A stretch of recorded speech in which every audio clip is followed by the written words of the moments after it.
Hi everyone, our Bible verse for today is all about 1 Corinthians 15:1-8.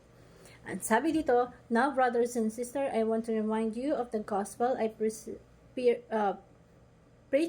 you, with you receive, and on which you have taken your stand. By this gospel you are saved, if you hold firmly the word I preach in you, otherwise you have believed in vain.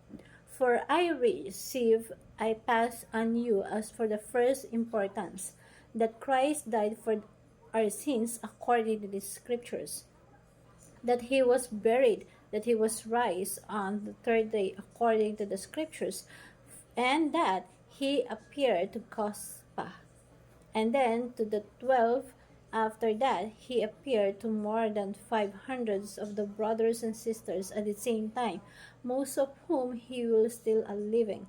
Though some have fallen asleep, then he appeared to James, then all of apostles, and last of all he appeared to me also, as one of the abnormally born." So, madalas binibigyan natin ng diin that the main point of the gospel, Jesus died on the cross. Pero hanggang doon lang. Hindi na ko continue. The main point of the gospel is Jesus died on the cross, buried, and he was resurrected. Walang kwenta ang ebanghelyo if walang resurrected. Hindi yun ebanghelyo. Hindi ka maliligtas sa kamatayan ni Jesus Christ. Maliligtas ka sa muling pagkabuhay niya. Jesus resurrected us to give us a new life. Ano ba ang importance ng pagkamatay ni Jesus? The main point is, ibig sabihin tayo din ay namatay sa ating kasalanan. Kung namatay tayo sa kasalanan, ibig sabihin hindi tayo nabubuhay sa kasalanan ngayon. Hindi natin ipapamuhay yung gawain na makasalanan kasi iniligtas na tayo. So, kailangan pa ba natin ipagpatuloy yung pagkakasala natin? By no means we are dead in our sins. As Christ was raised from the dead,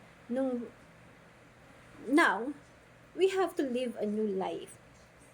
And Jesus was crucified, and we are united with Jesus Christ because we have no longer to live in our sins, but Christ lives in us. So, ipamuhay natin, nakasama natin si Kristo sa buhay natin. At kapag totoong kasama mo siya sa buhay mo, ibig sabihin, bago na lahat sa'yo. Ibig sabihin, namubuhay ka na may bagong buhay. Dahil ang ebanghelyo walang ibang kaparaanan kundi ang